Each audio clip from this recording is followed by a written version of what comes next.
నీవు చేసిన మేళ్లకు, నీవు చూపిన కృపలకు, నీవు చేసిన మేళ్లకు, నీవు చూపిన కృపలకు, బలహీనుడనైన నన్ను నీవెంతగానో బలపరచావు.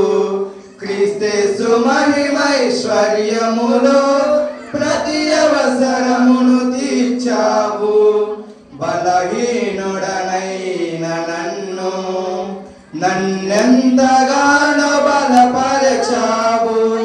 క్రీస్తు మహిమైశ్వర్యములో ప్రతి అవసరమును తీర్చావు. వందనం యేసయ్యా.